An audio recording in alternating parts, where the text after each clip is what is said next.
Thank you so much for joining us and for spending this hour with us.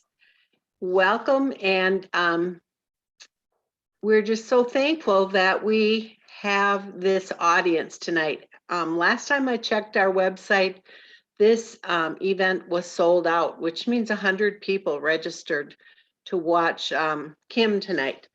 And I'm so thankful for that. Please spread the word. We are really, really excited to continue to see this program grow. I'm Leanne Lorian, and I was one of the people who started Wings for Widows back in 2018. Right now we have, I think, about 30 volunteers bringing their skills and training and their big hearts to us and to the people that we serve. And we just finished our 2021 benefit last Friday. And I think the numbers are looking close. Our goal was to raise $100,000, and I think we're right around 80. So we're feeling good about that, and money is still coming in. So if you want to support the mission of Wings for Widows, you can still go on our website and make a contribution, and we'd really appreciate it. And so do the widows that we serve. Our primary mission is to provide personalized financial wellness coaching to help widows move forward with confidence and hope after their loss. But we do a lot more things than that. Because I'm a widow myself, I know that healing comes through many means. And my job here as a volunteer at Wings for Widows is to offer those kinds of opportunities through this forum and also through the enrichment classes that are currently going. I just yesterday finished finalizing the lineup for spring. So I have our RISE Forum speakers lined up from starting in early February and going through May of 2022. So we'll be getting an announcement out about that pretty soon. I hope you'll find the topics compelling and helpful. I've found all different new speakers that you haven't heard before, so it should be really exciting. There are still 3 sessions left in this year. After tonight, November 3rd, family therapist Camille Cole will be presenting she has a special emphasis on children and grief, and she works with pets, animals, and helps children work through their grief with animals. And it should be a very interesting talk. So if you're a mom or a grandma dealing with children who are grieving, this will be a big help to you. And then on November 17th, I'll be hosting a panel discussion on how to prepare for the holidays after loss. And as you know, that is a very difficult time, but we hope to give you some excellent tips and just ways to set your mind so that you can get through the holidays without a lot of painful events happening. And then the last one for this year is on December 1st, and we'll finish up with setting goals to avoid post-holiday blues. And our speaker that night is Karen Rohrer, who is a personal coach. So any of those you want to go to, just go to Wings for Widows, of course, website, and go to events, and you can just sign up there. Now, I'm going to go ahead and introduce our speaker this evening. Please keep your screen on mute. You can show yourself if you don't have dogs and cats walking across the screen, but if you keep it on mute and use the chat button to ask questions or make comments, then I'll be fielding those at the end of Kim's talk, and then we'll have a chance for you to ask questions and have some discussion. I'm honored to introduce Kim Murray of Widow 411. Kim learned more than she ever wanted to know about grief when her husband died from terminal brain cancer back in 2013.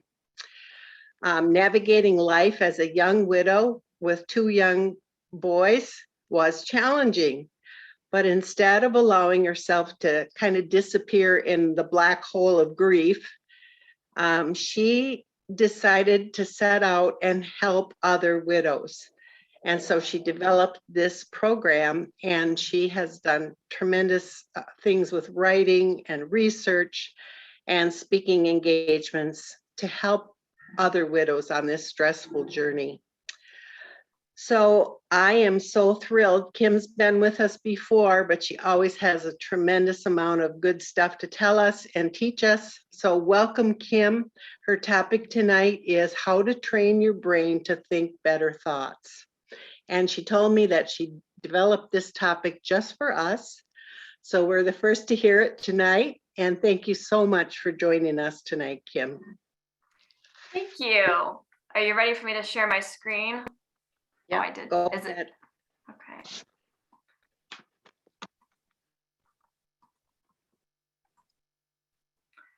Okay, can you see the presentation? I can. Very good. Just wanted to make sure. Okay. Thank you for that nice introduction, Leanne. That was very welcoming. As Leanne said, my name is Kim Murray, and I have been a widow since 2014. I was with Wings for Widows back in February. We did a presentation on widow brain, and here I am tonight talking about the brain again. So I guess I've got that on my mind because the brain likes to play a lot of tricks on us when we're widows. So this is how this topic is near and dear to my heart. But my name is Kim. I've been a widow since 2014. I created the website Widow 411 as a resource for widows trying to make widowhood suck a little less. This is a difficult journey. We know this. So I'm trying to give tips and tricks and resources and any kind of information I can get to make your widowhood journey a little less stressful. And the topic that we talk about tonight, training your brain to think better thoughts, I just want to let you know that I'm a work in progress too. So the things I'm sharing with you tonight are things that I have to do because I use these strategies myself. What we talk about isn't just going to be a one and done, do this and this happens. These are things we'll have to practice over and over again. So your widow brain might be trying to convince you that you are destined to be miserable and anxiety ridden and alone forever. These are the tricks our brain likes to play on us. They want to tell us that we think certain thoughts over and over again, and we believe them to be true. But I want to tell you tonight that you don't have to believe your doom and gloom thoughts in your head. Just because you think a thought doesn't make it true. Learning how to separate facts from feelings and identifying what we call optional thoughts are the key strategies in helping you feel better about your current situation. And when I say current situation, I mean whatever you're feeling at this point in time under any circumstance. It doesn't matter how much time or how little time has passed since your spouse's death. What we're going to do tonight is talk about how to understand your thoughts, separate facts from feelings, identify optional thoughts, and create intentional thoughts instead. So to start, we're just going to take a look at where your thoughts and feelings originate. I know this may seem very basic to you, like I know what a thought is, I know what a feeling is, but I think sometimes we get confused about how our thoughts are formed. So it's like this. Something happens. This is a fact. This can be corroborated. Somebody else can verify that it happened. We call this an event or a circumstance. But for example, your spouse died. Something happened. That's a fact. Then you have a thought about the thing that happened. This is where you assign meaning to that event. You decide what that event means to you, or in other words, it's your interpretation of what happened. Then you have an emotion based on your thought. You might think the emotion you're feeling is based on the thing that happened, but it's not. The emotion or feeling is based on the thoughts that you have about what happened or the meaning that you have assigned to it. So for example, your spouse died. If the emotion that you feel about your spouse's death was actually based on the event or the circumstance of his death, we would all feel the same way, right? So Joe died, we would all feel anxiety, or we would all feel anger. And we don't all feel the same way because we interpret Joe's death differently. So the event itself is neutral. The thing that happens is neutral. There's no feeling about it. There's no feeling about the circumstance until we assign meaning to it through our own thoughts. So I know this can be a little mind-bendy, and I need you to stick with me as we go through some more of these slides and learn how to separate the circumstance and from feelings. So separate facts from feelings, which we'll talk about in the next few slides. So I'm going to drop a truth bomb on you and just let you know you're off the hook, because your thoughts aren't true just because you think them. I know we believe that because everyone has thoughts, and we have thousands and thousands of thoughts that go through our heads every day, but we individually assign meaning to those thoughts based on the circumstances or events that happen in our own lives. So how many times have you caught yourself spiraling in a negative thought loop because you believe that what you think is true? I do this all the time. I assign meaning to something and then think negative thought about it over and over again. And then I assume that it's true because it's in my brain and I'm thinking it. But just because you think thoughts don't make them true. If you've ever had thoughts like these, like that I have on the screen here, you'll be happy to know that they're just interpretations. They're not actually true. For example, you might think, I shouldn't have taken my husband for granted. I know a lot of widows after their spouse dies feel like they should have done more. They didn't do enough. So you might be feeling like you took your spouse for granted, and you think it's true that that's what you did because you're thinking it. The thought repeats itself over and over in your brain, and it takes up space, and you have to ask yourself, is it actually true? Did I take my husband for granted? And probably not, because it's not something that we can actually quantify. We can't measure it. So for anyone to believe that that's a fact, it's actually false, because we can't measure it and there's no way for us to quantify it. It's your interpretation of the event. Is it true that you don't have enough time to get everything done? Probably not, because we do have time for what we prioritize, right? So again, that's not necessarily a fact. And what is everything really? Not quantifiable, not measurable. So these thoughts aren't absolute truths. Whoops, sorry, I went too fast. But the thoughts are consistent with feelings like guilt and overwhelm. So these interpretations that we have conjure up some major feelings in our minds.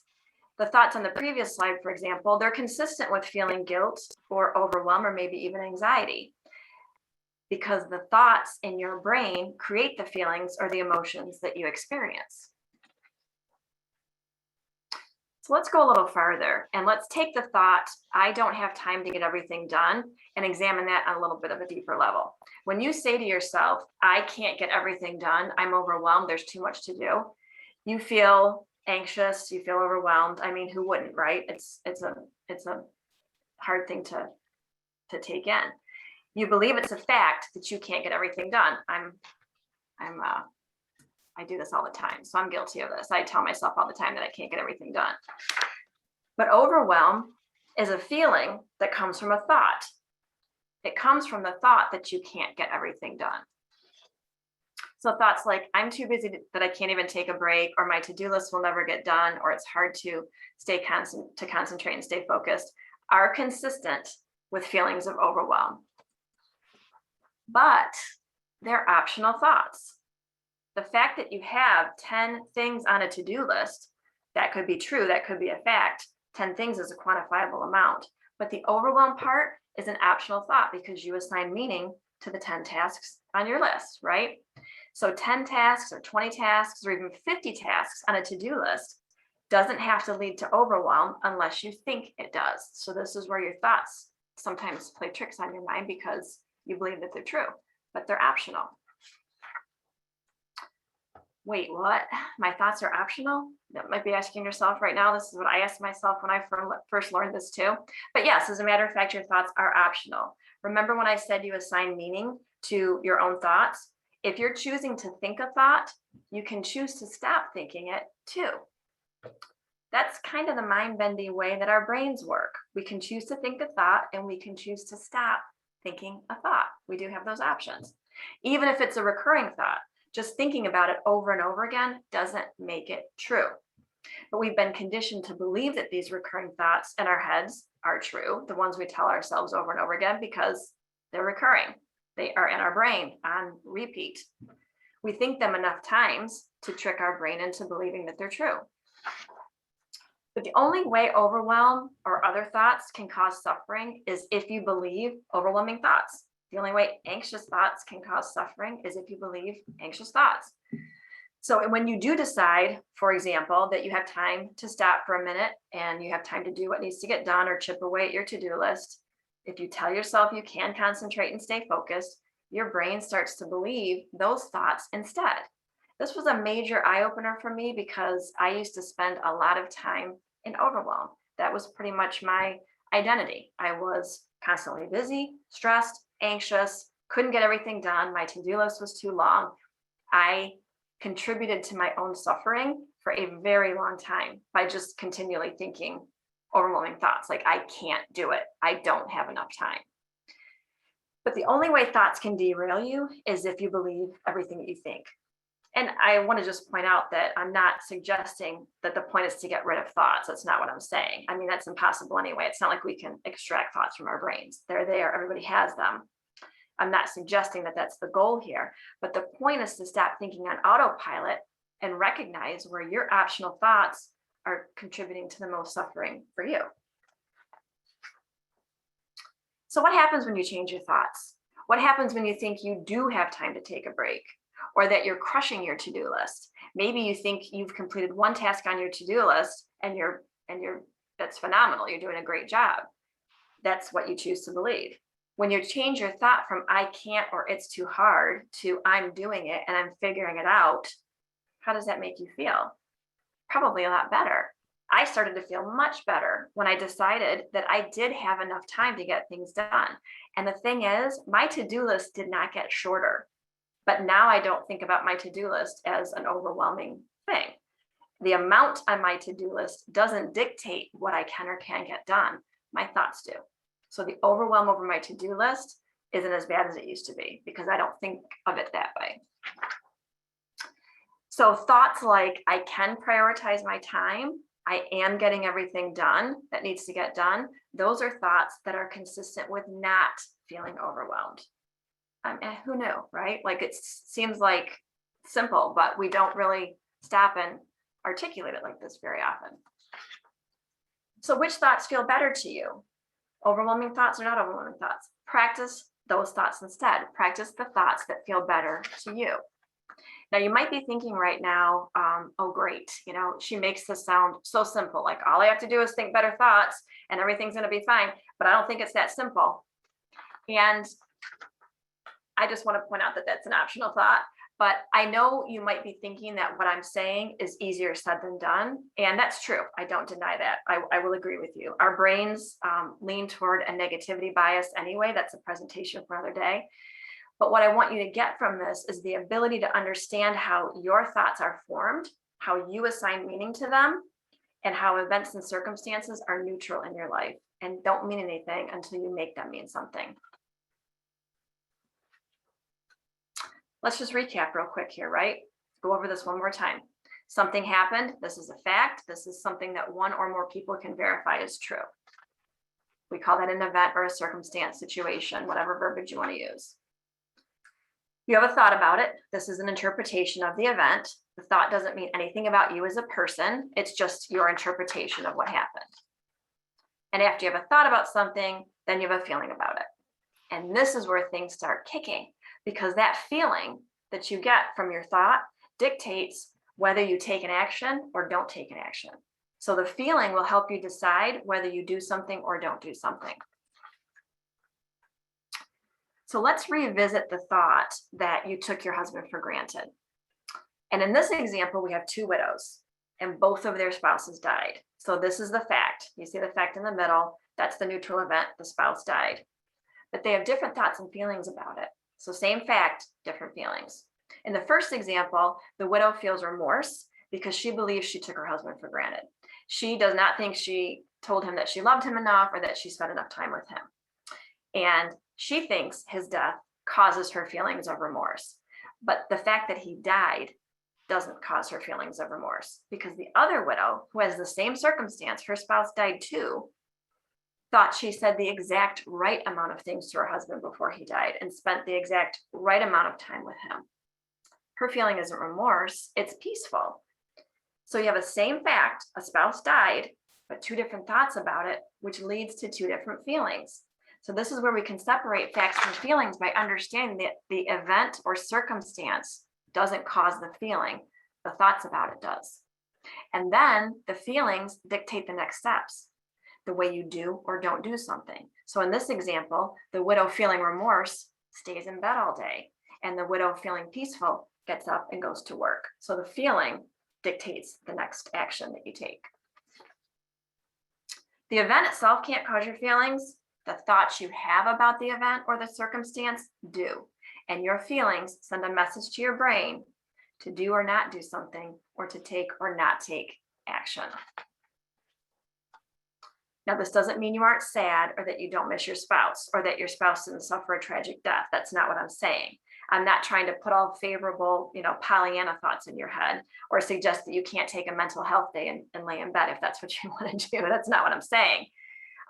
All this means is that you have thoughts and you get to decide what meaning that you assign to them. When you recognize that the event or the circumstance doesn't cause your feelings, your thoughts about the event do, then you can decide how you want to feel about it. Again, the point is not to try to get rid of your feelings. Sometimes we like to push the more uncomfortable, harder feelings away. We don't really want to feel those because they're uncomfortable. We don't need to get rid of them. That's not the point. We just need to understand them and recognize where they're coming from, and recognize what our thoughts about those feelings mean, or what is the meaning that we assign to them. The more that you can recognize a pattern of how you think about a thought, how that creates a feeling, and that determines whether you do or don't do something, the more you can consider if you want to have a different feeling, then you need to think different thoughts. So now you're thinking, okay, I'm all in. I get it. I love it. Let's do it. How do we do this? How do you start to identify and challenge your thoughts and feelings? How do you notice what your thought patterns are? My favorite way to do this, and what I think is the best way, is to get your thoughts out of your head and onto paper. This is why journaling is kind of a big deal right now, not just right now, but it is a big deal because honestly, you can't start separating your facts from your feelings until you actually see it written down and are able to analyze it that way.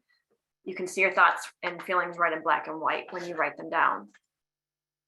And you can't analyze your thought patterns in the same place they originate, in your brain. There's too much going on up there. So you got to separate that, write them down.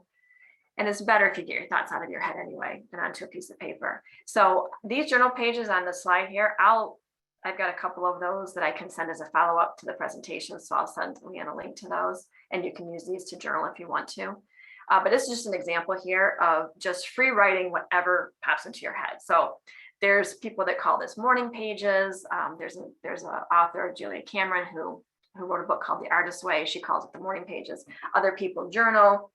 Other people call it different things. So this is just your way of doing on a daily basis, kind of a download of all the thoughts that are in your head.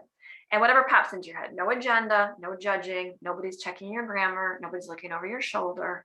This isn't about perfection. This is about just getting out the thoughts on paper and writing down whatever's taking up space in your mind. It could be one topic, could be 10 topics. It doesn't matter. Don't get hung up on the particulars. Just write. After you write the thoughts that are taking up space in your brain, then you can spend some time identifying the facts versus your feelings, or what maybe the optional thoughts are. You can hunt down the facts and circle them or underline them, or even use a highlighter, but you can identify what's fact, what's true, and what's not. What are the thoughts you're having that your brain's playing tricks on you? You have to literally ask yourself, is this true? Can someone, 1 or 5 or 10 other people, verify that it's true? So for example, if you write down on your page, I gained 10 pounds, that's a fact, right? It would be verifiable. The scale would tell you that was 10 pounds. That's a quantifiable amount. But if you write down, I'm so fat and I'm disgusted with myself, the thought, I'm so fat, isn't a fact, right? I mean, what is so fat? There's nothing, we can't quantify. There's no measure. So that's a thought that you have in your brain. And the feeling associated with the thought, I'm so fat, is disgust. So the fact that you gained 10 pounds doesn't mean anything until you assign a meaning to it. So if you think that you're fat because you gained 10 pounds, that's coming from the meaning that you've assigned to that in your own brain. So you want to search for the thoughts that you've assigned meaning to and separate those thoughts from the actual facts. Then you'll start to see where your interpretations of events are different from the actual facts. This happens by practice. So just doing this once or twice might not elicit the response that you want, but if you keep doing it and practicing it, you'll start to see patterns. That was personal to you too. The writing part is personal to you. No one else has to agree with what you're writing. This is just for you to get everything out of your head. I just want to add that on there too. So the other option that I have for you is to take a walk. And if it's too much for you to stare at a blank piece of paper and just write, then just get outside, take a walk, get out in nature and fresh air. Walking helps increase the oxygen and blood flow to your body, including your brain, which helps with your thinking skills. So you could take a notebook with you, or you could use a voice recorder app on your phone. And when you're walking and a thought that you want to explore pops into your head, stop and make note of it. You could transcribe your notes when you get home from your notepad, or you could transcribe them from the voice app, and you could begin analyzing your thought patterns that way. I do this often. Walking is my main form of exercise. So I'm walking and thinking, all kinds of thoughts pop into my head when I'm walking that I didn't even know were there. So it's a great way to get that out of your brain. And I take notes. So I stop and write in my notebook. I do have one. I also use the voice app, the recorder on my phone. And I sometimes make people that are walking by me uncomfortable because they don't realize I'm talking to anyone but myself, but that's okay. I don't worry about that. The other option for you is to, and this one's kind of a powerful one, is to challenge your thoughts by asking, what if the opposite thought was true? So index cards work really well for this exercise because you can write your thought on one side of the index card and write the exact opposite of that thought on the back of the index card. So for example, you might have a thought like, I shouldn't start dating again because that would be disrespectful to my deceased spouse. So you write that thought on the front of the card. And then the opposite of that thought, you would write on the back. So the back of your card might look like, we'll just pick a name, Joe. The back of your card might look like, Joe showed me what it was like to be loved unconditionally, and I know he would want me to feel that way again. So on one side of your card, you're thinking it's disrespectful. On the other side of your card, the exact opposite thought is, it's not disrespectful. This is what Joe would want me to feel again. This is what Joe would want. So the mere fact of writing out the opposite thought gives your brain permission to think in a different way. You don't have to believe the thought.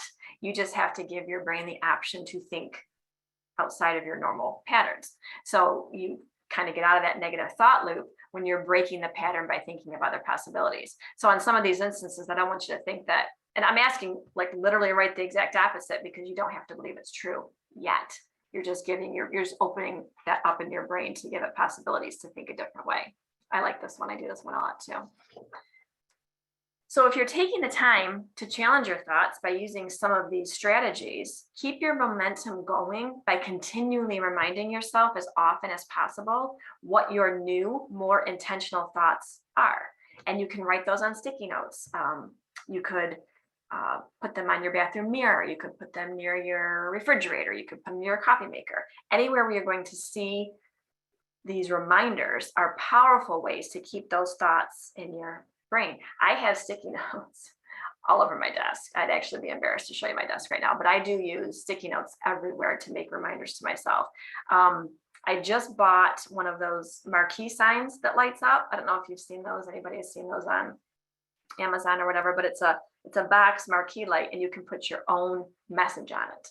And I love it because it lights up. So it's on the back of my desk. I would show you, but with the lighting in my office, you can't really see it.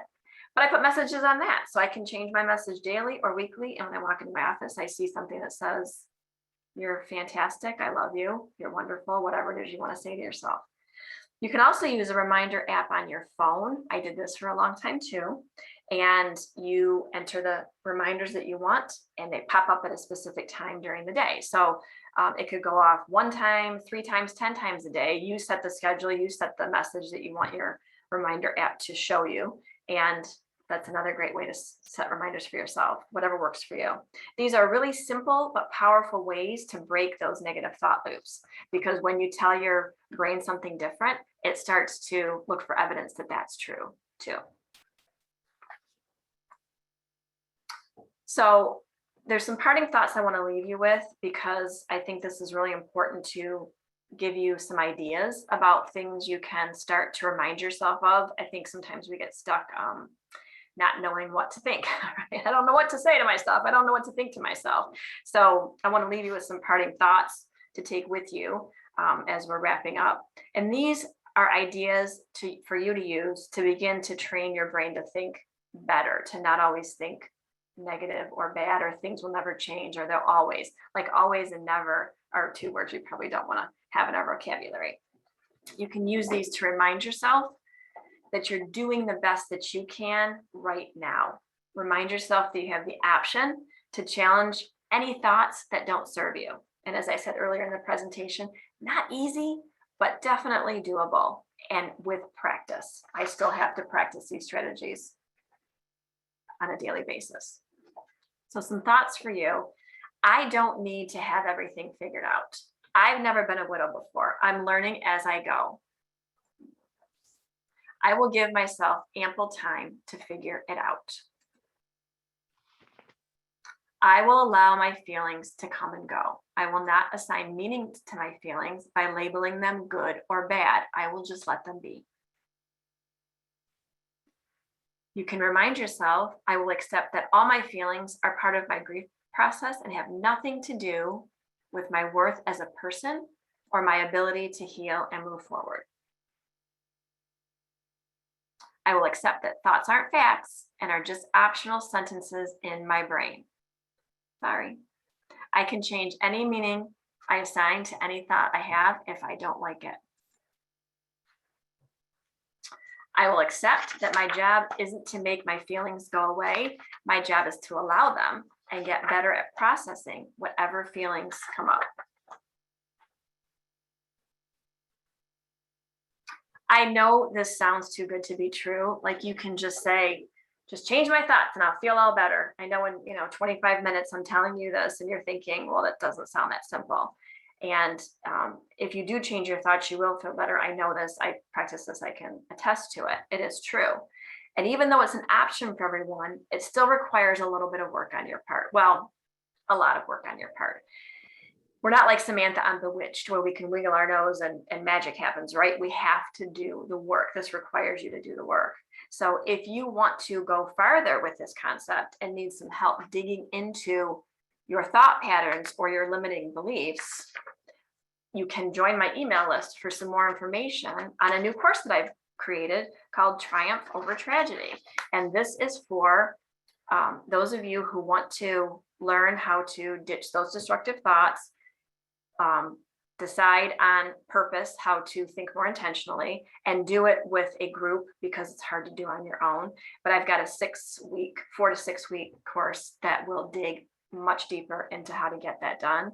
And I'm just rolling it out. So it's only going to be available for a beta launch to my email list. So my suggestion is if you want more information on this, that you join my email list. I'll give Leanne a link to do that too.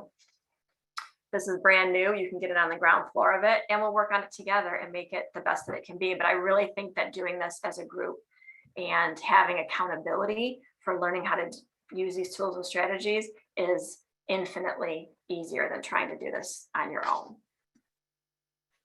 So I want you to be sure to come and visit me at widow411.com. There's a lot of information out there for widows, a lot of resources, tips, tricks, tools, articles. I have other products available too.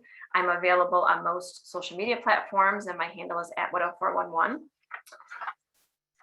So I want to thank you. I hope this didn't go too fast. I don't know how much time we have. It seems like I talked really fast. I don't know, that went super fast, but I want to thank you for joining me. And I know we have time for questions and comments. And if there's anything that came through in the chat, Leanne, you can take it over from here.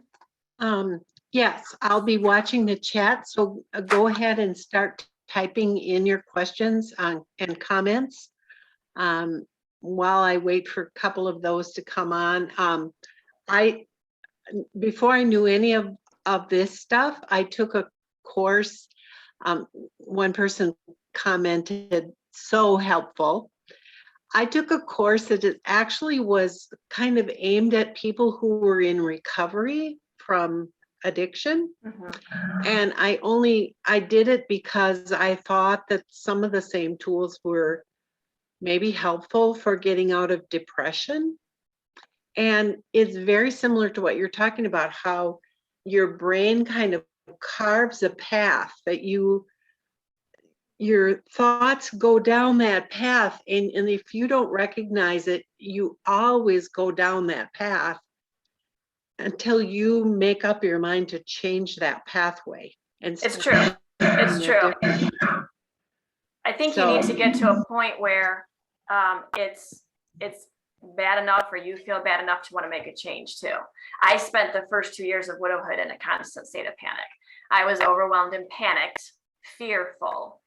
Fear was my major companion for 2 solid years, until I thought, I can't live this way anymore. There has to be another way. So it took a lot of digging and a lot of, practice on my part too, to get to this point.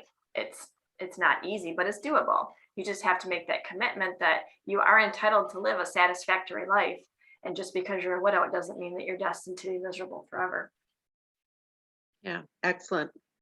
One of the other things that I learned, and because I depend on the Bible as a place where I get my facts, the facts that God is with me and not against me. And, resting on some of the truths that I believe, that I somehow, during grief kind of just, I don't know where they go, but they aren't there when you need them. So writing those down, I call it, your idea of journaling is great, because I call that downloading. Yes. So in the middle of the night when I can't sleep, I download. I always keep a pad of paper next to my bed. Awesome. Perfect. Because that helps me to go back to sleep if I can get that on a piece of paper, and then I think, okay, that I will deal with tomorrow. Yeah, you can see it. You can see it in black and white, and you can start to see patterns too if you keep your pages.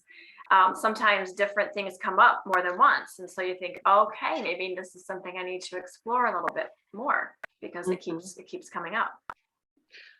Somebody typed a question. What are some things you can tell yourself when you've been hurt deeply by family members who've left you, kind of abandoned you, or left you in financial trouble? That's a good question, because the thing is, when we do some more work into this, when we dig a little bit deeper into how our thoughts are formed, we start to understand that other people go through the same thing, right? So their thoughts about an event or circumstance are based on their interpretation. So if other people hurt you, it has nothing to do with you as a person as much as it has to do with them and whatever thoughts they're wrestling with in their own brains. So a lot of times we think, somebody does something to us and that's a problem, and they shouldn't do those things to us. They shouldn't say things to us. They were mean to us. But these are the interpretations that we have in our brains about what happened. So if we don't think that they are speaking about ourselves, our worth as a person, then we can't let those thoughts or feelings hurt us. So I think that the main thing, and this is what takes practice, I'm telling you, this takes a lot of practice, is to understand that everybody's coming from their own limited capacity to assign meaning to what's happening in their own lives. So whatever you think someone thinks about you, you would turn that around and say, what do I think about me? What do I think about me? If you think somebody has something against you, or is, maybe being mean or saying mean things, you can ask yourself, well, how am I doing that to myself? And sometimes that comes up with the answer of, okay, I don't have my own back here. I'm not supporting myself here. We're projecting it onto someone else, but really it all comes from inside. Nothing outside of you can hurt you unless you believe that it can. Does that make sense? It makes sense, but it's hard to grasp. It is. It's very hard to grasp. Again, I'm saying, like, in a half an hour presentation, it's not like this, you're going to walk out of here and say, yeah, this person said something mean to me and I'm good with it. It's not that simple. It requires a lot of learning and a lot of tools and strategies to apply in your own life. And we can't do all that in a half an hour here. But I think the main takeaway from that is that we all come from a limited capacity of our own thinking, because we all assign meanings, our own meanings to circumstances that happen. So if anybody's doing anything specifically, you think they're doing it to you, they're doing it out of their limited capacity and their own life to have any understanding of it. Yeah, I think it is hard for widows, especially if others are hurtful, and that multiplies the loss. When you Sure. lose friendships or you Yes. lose family members because their grief is causing them to pull away or Sure. something like that. So then you start to think of yourself as a victim Right. instead of thinking of yourself as being in control of your the way you're going to respond. Right. And that doesn't mean, like I said earlier, that you don't feel sad or you don't have what would be more uncomfortable feelings. We all have those feelings. We're not trying to get rid of them. We're just trying to understand them. So you can feel sad, mad, glad, anxious, whatever. Those are feelings that we all have. We're human beings having a human experience. So we're all going to have those feelings. We're not trying to get rid of them. We're just trying to understand where they're coming from and what they mean to us. Another thing that I've learned, I guess, over time is that I can't do anything about them. No. I can't change them. I can't make them behave in a certain way. That's a good point. All I can do is handle it the best I can from my side of it. That's right. So that's a very good point, because we don't have control over circumstances or events that happen outside of us. We don't have control. The only thing we have control is our thoughts about that event or circumstance. Here's a really good, this is a tough one because I struggled with this also. My husband and I were together for 19 years and had a great relationship, but we had a little spat the day he passed. What are some ways not to focus on that last day versus the entire relationship? I am stuck on this. It makes sense, right? Because I think what we do, and this is especially true with guilt, is we can't wrap our minds around death. It's like, what just happened? Somebody was here, they died, and they're gone. And I know that I did this too with the guilt part, is we kind of can understand guilt because we can kind of control that, right? We can say, we shouldn't have done this, we shouldn't have that, we shouldn't have had that fight, I should have said more, I should have done more. Guilt becomes this thing that we think we can control, but we actually can't really control that either, other than telling ourselves that it's not necessary to beat yourself up for the rest of your life about a fight that you had before your husband died. And the idea is just to think about, again, things we talked about we can't control. Can't control that death, can't control that somebody died, can't go back to the past and change it, can't go back and change that fight. So we have to move forward from a point of now, a point of present, because we can't go back to the past. You can beat yourself up, that is your choice. You can feel guilty, that is your choice. But you can also choose a different thought. So when I said earlier in the presentation, you can choose to think a thought and you can choose to stop thinking it. So not as simple as just saying, wiggle your nose like Samantha on Bewitched and it's gone. But start analyzing that a little bit more and finding out what that means to you or why you're holding on to it. What does that give you? You're getting something from that thought, that recurring thought that's keeping you stuck there. What is that bringing you? If it's fear of moving forward, because maybe you have thoughts that if you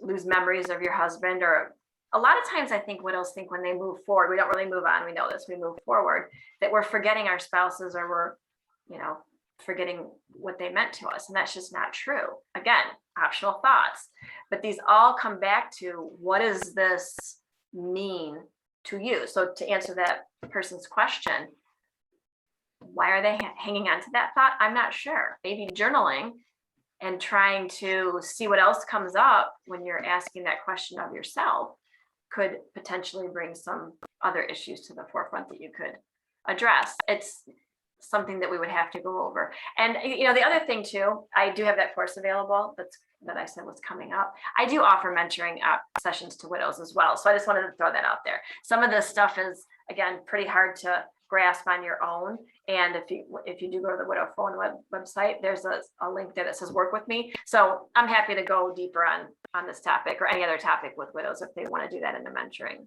one-on-one, we can do that too. So great question. Not a simple answer. Like Leanne said, not necessarily a simple answer. Well, I had 9 yards of dirt delivered to my house and I hauled it all down to the backyard all by myself. And that was my way of Yeah.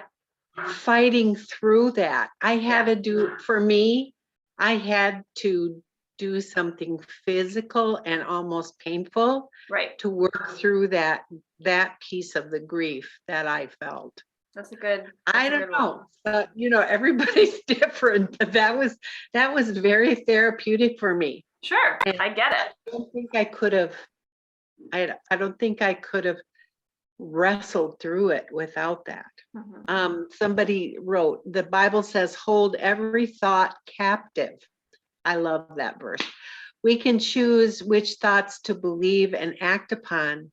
We're supposed to cast down or discard negative thoughts that are harmful to us.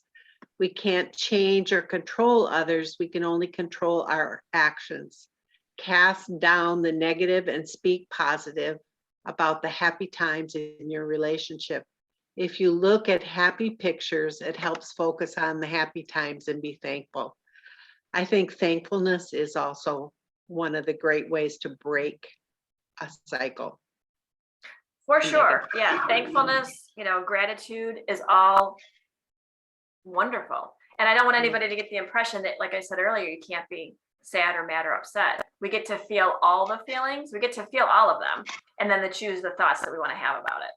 Our feelings are us being human, but we get to choose the thoughts we want to have about it. So good. And I don't want to label good or bad or negative or positive. Feelings are just feelings. We can choose how we want to think about it. But we get some days I want to be pissed. I'm not gonna lie. Some days I want to be mad. And on those days I'm mad and I stay mad. And then I come out of it. So I don't deny myself my days of extreme anger. Yeah, I think everyone goes through this. Why did this happen to me? Why, I remember going to the grocery store or places where I saw couples holding hands and I thought, and it just started me on a trajectory. Right. But you're right. It's you can decide how you're gonna handle that. You can. Okay, I'm looking. I don't see any other additional questions right now. So I think unless someone else has a question or would like to talk about this topic, obviously Kim has much more to tell, and I'm trying to talk her into doing this class. But she'll invite us so we can all participate in this class when she does decide to do it. Will it be after the holidays, do you think? I am working on it right now. My suggestion, like I said, is to just get on my email list from my website, because that's how I communicate with everybody the most. And I'm only opening this course up to my email list subscribers first. So you will get first dibs on it.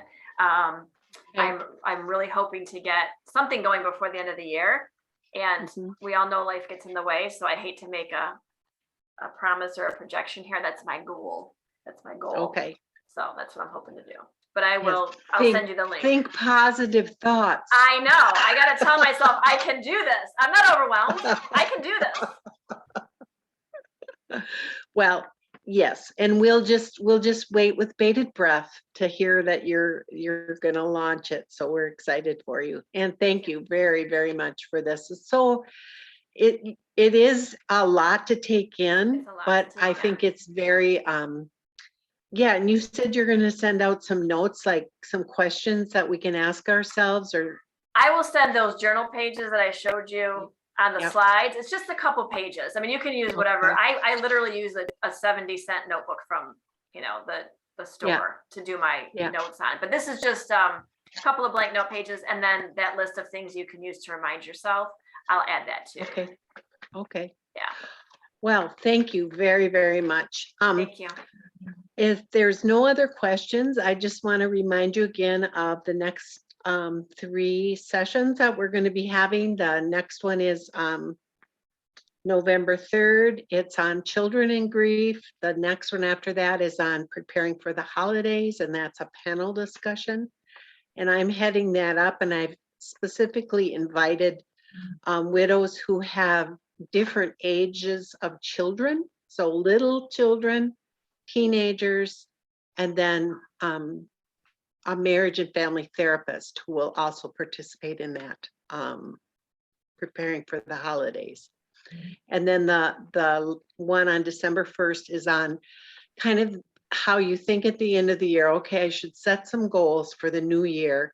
And that can be tricky when you're grieving. So that should be a really good one, and ties in really well with what you did tonight, Kim. Setting Yes. goals, Yes. looking at the new year. Yes, very Love it. much so. So yeah, that's gonna, now that I think about it, that all works out very well together. So thank you very much. And thank you to everyone who came tonight. We are just thrilled to have such a great audience and hope that you'll join us again soon. Take care and good night. Thank you.